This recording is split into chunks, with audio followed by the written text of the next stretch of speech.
Freemasonry deals with how to manage people, how to manage all the communication skills, government, banking, numerology, worldwide. It doesn't matter what your language is. All world leaders belong to the Masonic order, and they act together. I was really interested in field theory.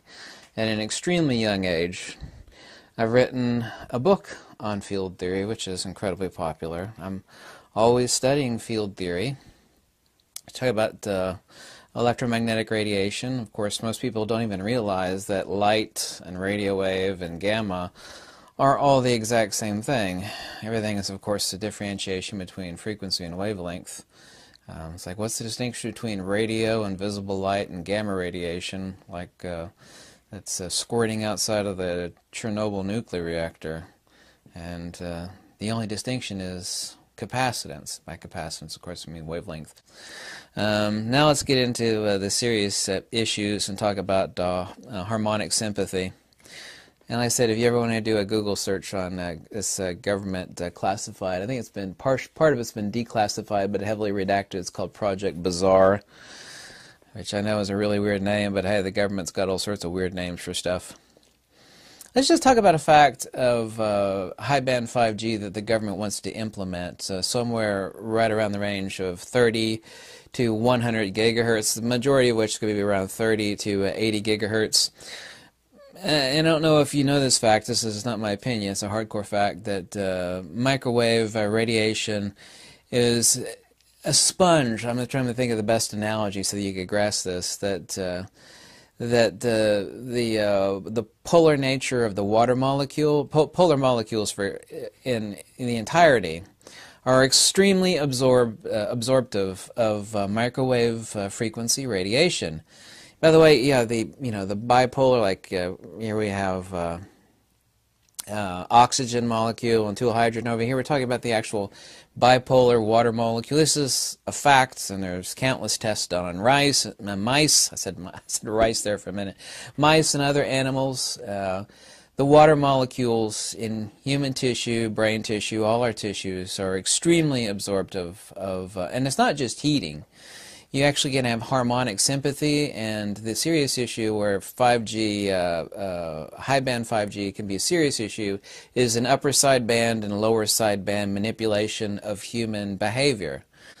And people always talk about this, and people don't get this, is that when you read all the tinfoil hat garbage online, when people talk about weaponization of 5G or all frequencies, this is what the idiots don't get when they understand the attributes of certain frequencies. They say, well, any frequency can be weaponized. And this is true, not only for nefarious means, but also, too, for harmonic sympathy. Like my buddy, for example, he's a super brilliant millionaire. And he's consulted the best people that money can buy, and he invests in not passive security. Passive security is where like alarm sounds or the police is called. He invests in active security. He's got 3 giant vaults which are full of gold and cash. Of course, I'm not going to give you his name. I've seen it. But he employs active security. First it releases gas, and then the next one is a frequency that is known to ultra, if you're a mega millionaire guy that needs a serious security system, what they do is they install this ultrasonic system that has a specific set of known frequencies that have been tested over and over again, and they've used some of the best burglars that actually work with security agencies. They found that you cannot, even if you put on earphones, the frequencies are such that they'll start to make you vomit and feel nauseous. Getting back to the point on 5G, whereas any and all frequencies can be weaponized, the serious issue is the harmonic sympathy issues with this specific range of high-band 5G radiation between roughly 20 gigahertz upwards of 80 to 100 gigahertz, most of which is going to be between 20 and like 60 and 80 gigahertz. While it's wonderful as far as download and upload speeds, the people that want to implement it are complaining about how many freaking transceiver towers they have to stick. Basically, one street could have like 5 or 6 of them, and they'd just be all over the damn place. And everybody's going to love their internet. But the serious issues is that the magnitude by which, where in which, and within which the high-band 5G can be weaponized is infinitely higher than current all-frequency bandwidth implementation in communications. So while all the idiots out there are talking about, well, you could weaponize anything, these are the anti-5G people. They're like, well, you know, you're just talking about 5G being weaponized. You could weaponize anything. This is true. But that's like saying, you know, a firearm is dangerous. You know, all these weapons are dangerous. Like, yeah, but a nuclear bomb is a lot more dangerous than, you know, small arms, right? Analogously. That's what kind of blew my mind on these anti-5G people talking about frequency weaponization. That was my ultimate point in speaking about that. I mean, I knew that they were low power output. And of course, they modulate their power, specifically also, too, on your end-use device. Like most cell phones are putting out 500 milliwatts or less. Depends on the actual SNR. They communicate with the transceiver, and they'll put out more or less power to accommodate. You know, if you're in close proximity, you don't need to put out that much power. But if you have one of these suckers within, 100 yards of your house, and they're basically going to be every damn where, it's a serious issue. It means outside of lining your walls with a Faraday cage, i.e. copper mesh, you're not going to get away from this. And it is a brilliant, if I could think of I could not even imagine a more evil, diabolical, perfect Trojan horse by which you could actually implement urban pacification by using these microwave frequencies, even at their low power output, for harmonic sympathy to actually pacify people, actually meaning zombify them. You could use upper sideband, lower sideband without, and I'll actually talk about that here in a second. Also, too, the implementation of mid-band 5G, the Europeans are looking at this so they could actually proliferate these transceivers everywhere, because you could use the exact same transceiver arrays with very little manipulation for a high-band upgrade. When Europe and Australia and other people that are implementing mid-band 5G, that they could actually upgrade their systems without much cost expenditure or time for high-band 5G. A perfect Trojan horse I could not even think of than using upper and lower sideband harmonics for harmonic sympathy of brain tissue. When you're actually talking about microwave frequencies, and this is a fact, look this up if you don't believe me, this is not like tinfoil hat crap. The microwave absorption by polar molecules, and the most famous polar molecule is the molecule that makes up all life, is astronomically high. I mean, that's not an exaggeration. 1 gigahertz or less, or 10 to 20 gigahertz, it's not an issue. Of course, you have people getting brain tumors. Of course, you know it, and I know it by having cell phones up to the, like doctors and lawyers. The guys that are constantly on the phones, like, wow, they end up with brain tumors right here underneath their head. That's very, very close proximity.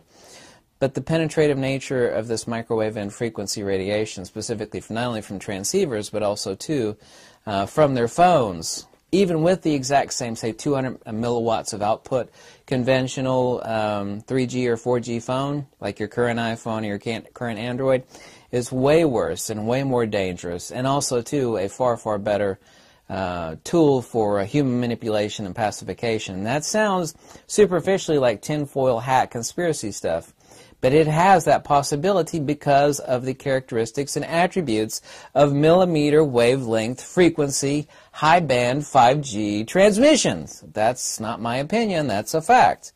And that is not good. That's actually the scary part.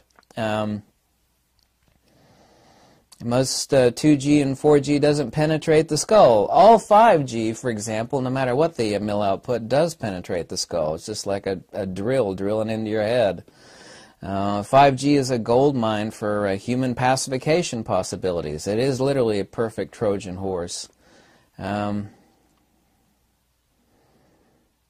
was a really important point in all my notes here. I wanted to make a long list of notes, but some of these are a bit too complex to talk about because people just start crossing their eyes and getting confused. I hope you're not too confused about upper sideband or lower sideband. Yeah, the one thing I wanted to mention, without a spectrum, an expensive spectrum analyzer, you would have no way when you're talking on your phone or using your application on your phone with 5G high-band transceiver antenna and communication chip technology, you would have no way other than a super expensive spectrum analyzer to realize that you'd actually be getting upper sideband, lower sideband. It would be brilliant as an evil, and all governments are evil. If you wanted to pacify people with a full implementation of future 5G, high-band 5G, the only thing you'd have to do is just actually send out a signal through an application or throughout the entire phone network, and you would have no idea that was going on. And you could literally zombify people or bring them into a state of like a drunken stupor. This is not conspiracy or tinfoil hat crap. This is something that has been tested and proven, literally proven since 1967 by the U.S. Department of Defense. U.S. DOD proved this in 1967. How much better if you think they've perfected it now some 60 years later, for God's sakes? Yeah, there's a lot of tinfoil hat garbage about 5G on YouTube and the internet, but I'm not going to entertain that because I'm not into tinfoil hat garbage. But let me tell you another fact, and this is undeniable by anybody if you have a half a brain. The ultimate big brother, and this has nothing to do with politics, we say big brother. The ultimate big brother goal is always twofold. Well, it's actually more than twofold.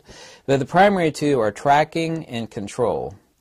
Everybody on Earth now basically has a cell phone. It is the most brilliant, ingenious tracking device ever created. Simply by using cellular networks, they could triangulate your position in a heartbeat, send anybody else out to get. It is literally, I mean this seriously, it's not my opinion, it's the facts, the most brilliant tracking device ever. You couldn't do better than that than if every human being born, when they were born, they bent them over and stuck a permanent radio transceiver device up their shaft, to pinpoint wherever someone is, any time of the day, anywhere, period. That is what a cell phone currently is. You could use that same cell phone in an upgraded technology with 5G. Not only is it a perfect tracking device, but also, too, using a harmonic sympathy as a brilliant control device. You could zombify somebody. You could bring them into a state of stupor. That's as good as it gets. I mean, the only way you could, you can't get people to stick a tracking device up their bum, right? You can't. So what you do is you make it, it's like the way you give a dog its medicine. You wrap it in some candy or some beef jerky or whatever, and you feed it to your dumb dog, right? Here you go. Dog's never going to take the medicine, but if you wrap it in some beef jerky, it'll take the medicine, right? Human beings are the same damn thing. You can't get a human being to take a tracking device up their pooper, so you could track them everywhere they go for the rest of their life. But you can with a cell phone, with all its little cool apps and the fact that it's a phone and it's a calculator. Every cell phone does like a million things, but it's also the most brilliant tracking device. What if, perchance, since this was proven and tested extensively by the Department of Defense in 1967 for microwave manipulation of human behavior. This is not tinfoil crap, it's fact. What if you could use that same tracking device, upgraded with high-band 5G technology, and not only track them everywhere the hell they go, but send out upper sideband or lower sideband 5G signal. They would never hear anything, they would never know anything, but you could pacify them. You could stupefy them. There are actually 4 distinct mood states that the Department of Defense found that through proper, it's called harmonic sympathy, look it up, you could pacify, it's pacification, stupefaction, not elation, drowsy, and there was one other. There was a 4th mood that they could induce with harmonic sympathy using microwave radiation. And I don't mean like, huge-ass magnetron, high-power microwave radiation. When you're talking about harmonic sympathy, no, we're talking about low power, but the correct frequency applied of that microwave radiation could pacify somebody. It's called harmonic sympathy. Look it up. And the project that the government, I think part of it's been declassified, even though heavily redacted, is called Project Bazaar. There's 2 other projects that the Department of Defense did using microwave radiation through harmonic sympathy for human pacification. I say zombification, but it doesn't, 6 to 1, half dozen to the other. It's a distinction without a difference. That's actually the real danger of 5G. Yeah. But 5G is bad. 5G is bad. At the high band 5G, that's a serious issue. Up in the mid-range microwave radiation frequencies between 20 to 80 gigahertz average, that's going to be a problem. I didn't put any tinfoil hat, wackadoodle nonsense in there. There's so much crazy. And 5G is not one thing. It just refers to a generation, that's what the G stands for, the 5th generation technology for cellular communications. But the sadistic evil, as it were, within that is the nature of those microwave frequencies in high-band 5G. What you could do with it is absolutely astounding. That's not my opinion. This was tested and proven by the Department of Defense in 1967. And last I recall, 1967 is around about, what was that? Yeah, 60 years ago? Now it's 2020. 1967 to 2020. They proved this in, I know I'm repeating myself, they proved this in 1967. So yeah, there are significant dangers with high bandwidth 5G. And the fact that they're going to be sticking these towers all over the freaking place, and the upgrade of your cellular, be it iPhone and or Samsung, both of them, of course, are going to get implemented with high band 5G. It spells bad news. It's not good for your health, and it is a perfect government control device. It literally is, and that's not conspiracy. Its potential as a Trojan horse for control is astronomically high. And when I say astronomically high, that's actually not an exaggeration.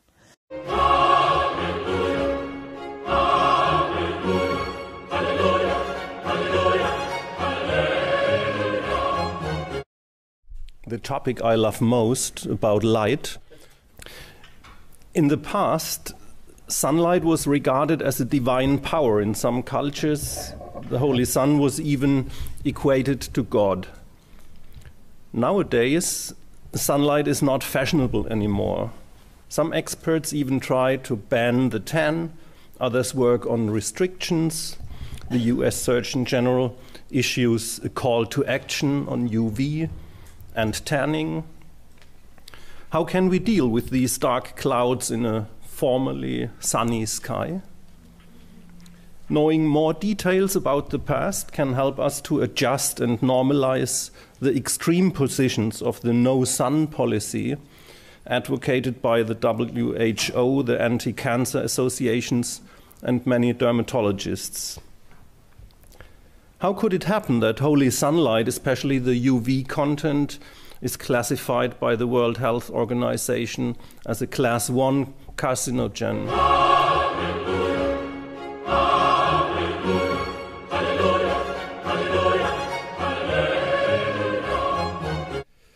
I would like to share some of my thoughts and insights with you, hoping that it promotes better understanding of the magical entanglement between life and light. And I hope that I can point out some aspects which explain better why most humans love the sunlight and seek for it. First, the disclosures. The author operates as consultant for JK Holding in Germany, JW Holding, and Taylor Lux in all three companies in Germany.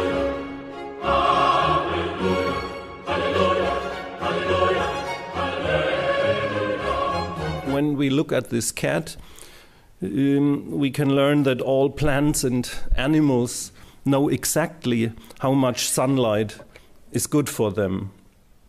Plants close or turn away their leaves and tilt their molecular light harvesting zones.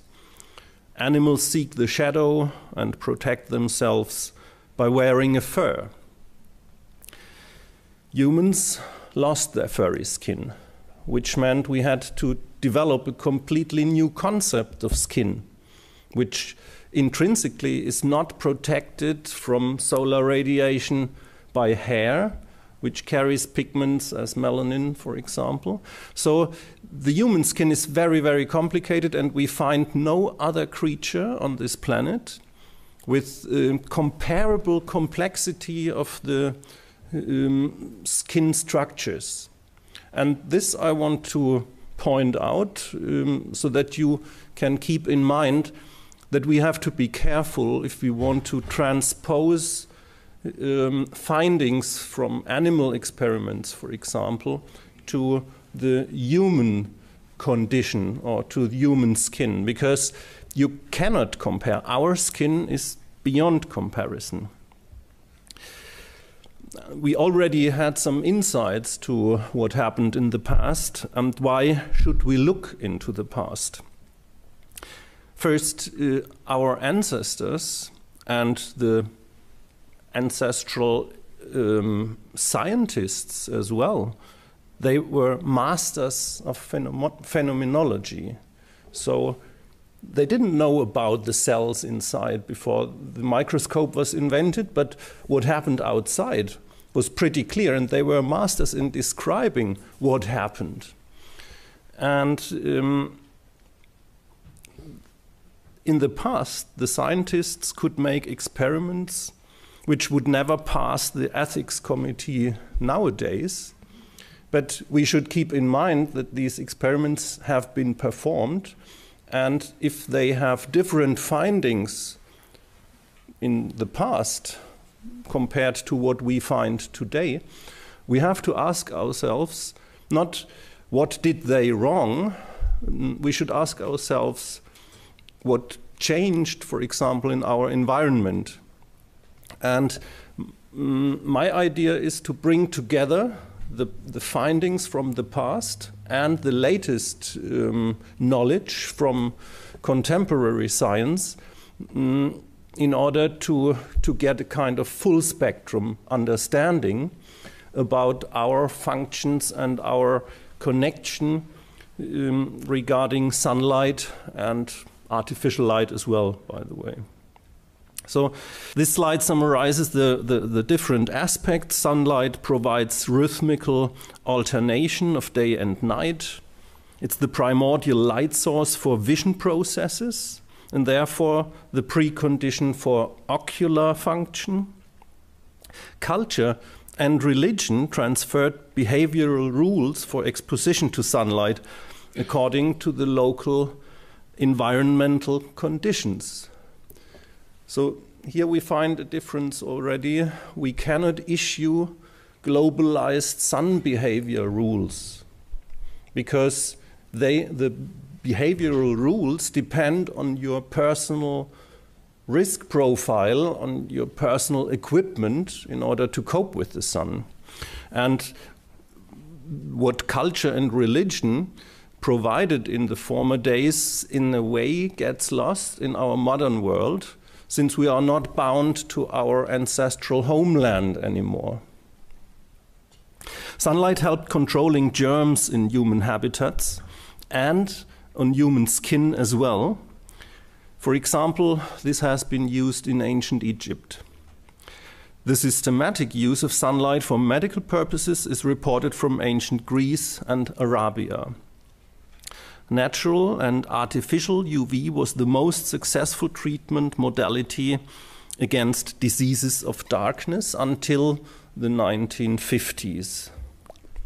Here we see that some examples of sun or solar deities, most ancient religions had a place for the sun.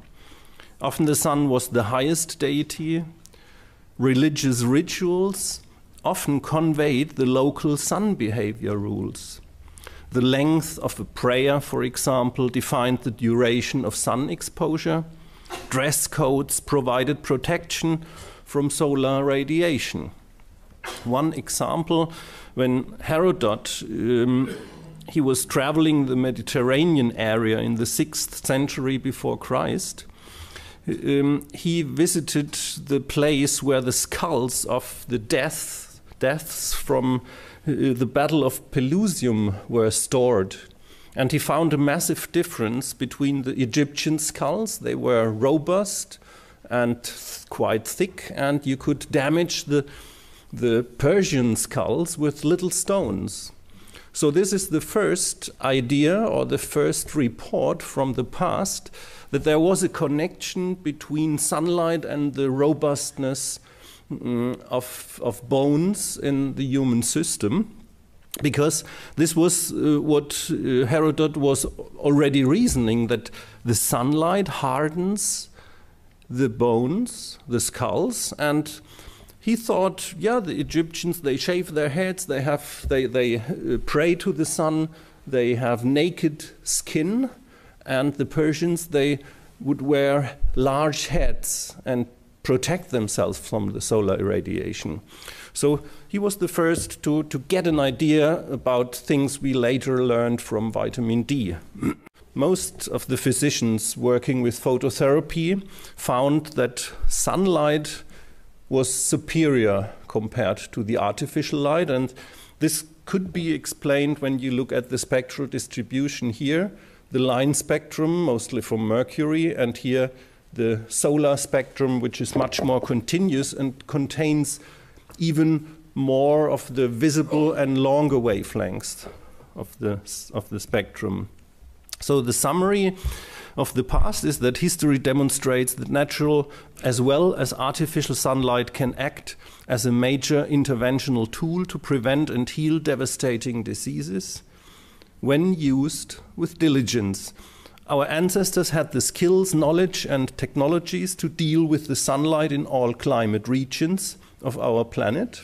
Some knowledge which has vanished in many of the human brains. Before the era of antibiotics, phototherapy was a state-of-the-art treatment in contemporary medicine.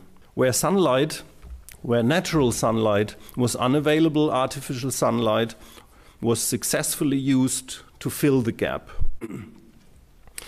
So our ancestors could get from the sun, just to summarize, orientation, space, in time, in space and religion, culture, light hygiene, light diet, and they knew how to deal with the sun in order to maintain their health.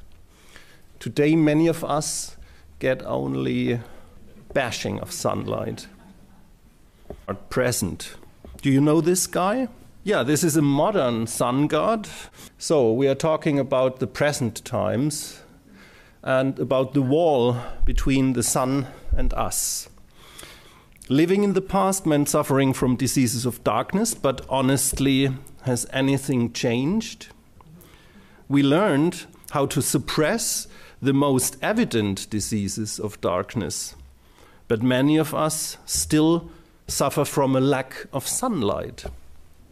Here we see some bricks in the wall, clothing, houses, workspaces, atmosphere, sunglasses, sunscreens, the change of the seasons, the time we have available to take care of our photonic exercises. So now I will come to my objectives. Sunlight shifts blood into the skin, changes the anatomical structure of the skin, is a sensory stimulus, and so on. Shifts blood into the skin. I call this dermal pooling. So even in a local system, our body is able to produce substances like ACTH, which are able to contract the capillaries to bring some of the blood back into the system. Nitric oxide is again a substance responsible for the shifting of blood into the outer layers, but there is another chromophore or molecule which can be activated by light, but in this case not by visible or ultraviolet light. This is an activation of the molecular movement of the water molecule induced by red light and so-called near-infrared light. And the near-infrared light acts like on this water molecule. Together, near infrared light and water molecules act like little stirrers, increasing the diffusion processes apart from the capillaries, apart from the vessels. So this is an example. When we activate the infrared lamp, the water molecule starts moving, and substances represented by this red spot are transported with a higher velocity.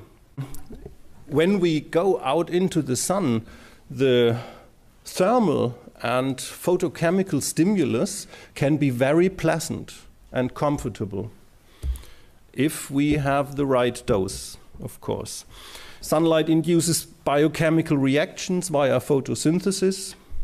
Here we have some examples.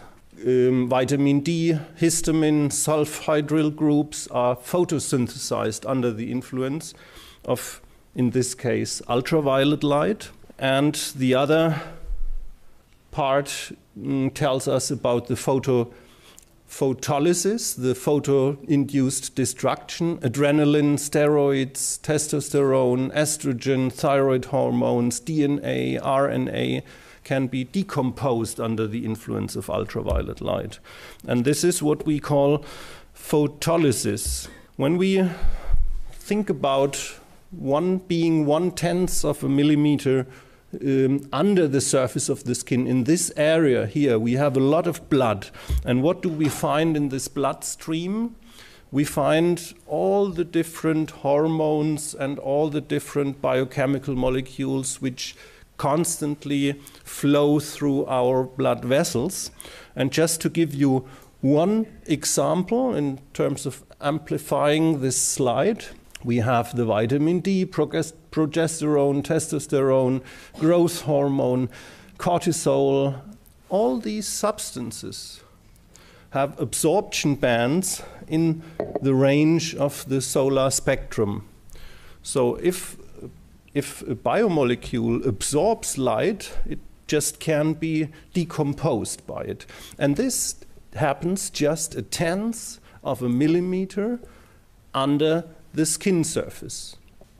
Sunlight induces coordinated endocrine adaptation effects. It affects sympathetic and parasympathetic activity and is a major circadian and seasonal stimulus for the body clock. So when we look at this slide, we can see that the day starts with visible and infrared radiation, then we have UVA added, and at high noon, if the time is right in the year, if the season is right, we have additional UVB. And going back to darkness by taking apart the UVA and the visible and the infrared until it's dark again. And our system, via the eye and via the skin, detects the colors of the light in the environment in order to adapt the hormonal system to the specific needs of the time and place. So it's different if we are sitting under the sun in the desert, or if we are sitting under a leaf roof or under a tree somewhere in the woods. And the colors around us tell through the eye to our brain, to the midbrain, to the hormonal steering centers, what happens around us and what is to do in order to cope with this particular situation.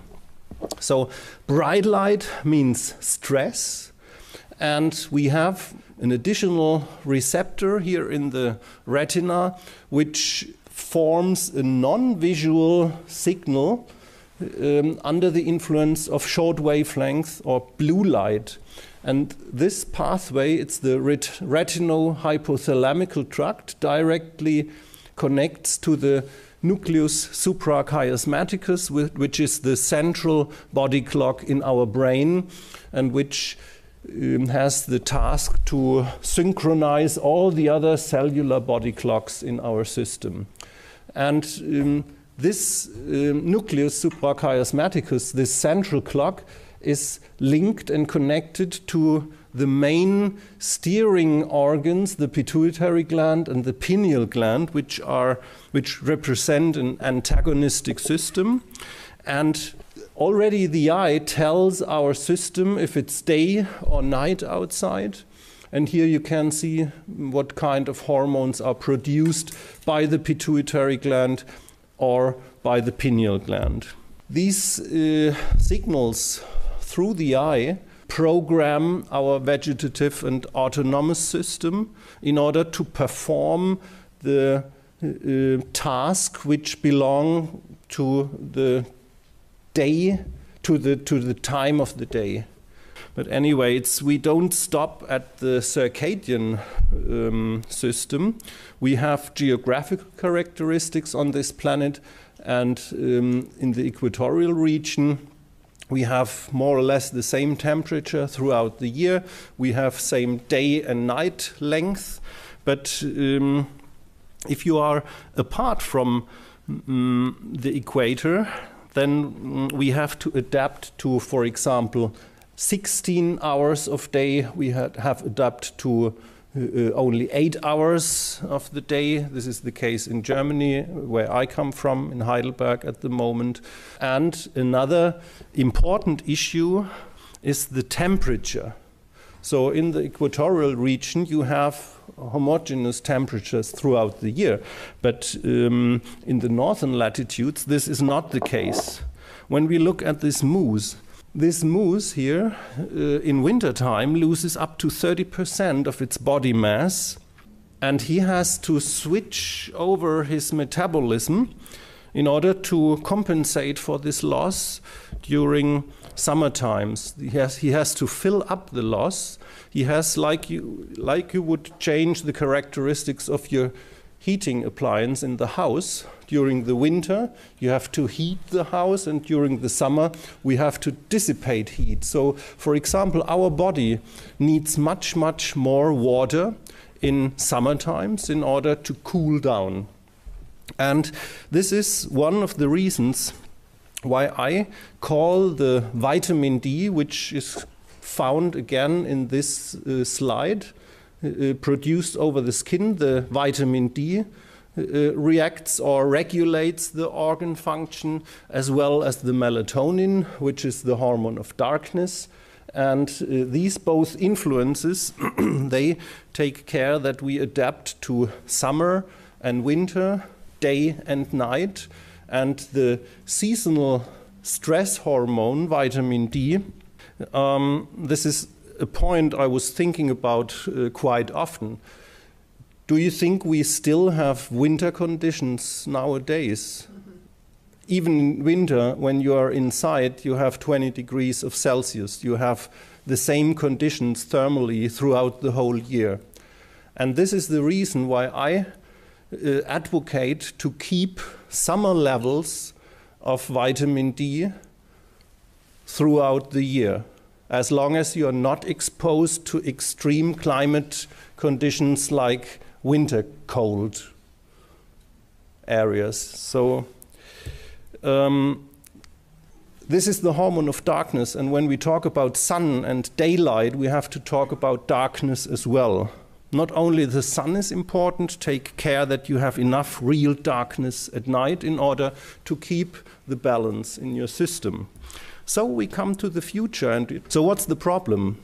The World Health Organization, the US Surgeon General, and many dermatologists teach us everything about skin pathology, but forget to teach us the essential knowledge about skin physiology. How long does it take until you perceive your erythema reaction, and so on and so on.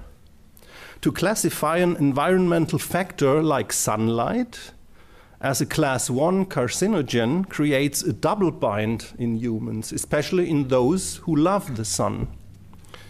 To draw conclusions from petri dishes and experiments with nocturnal rodents and apply them to humans, this is a problem.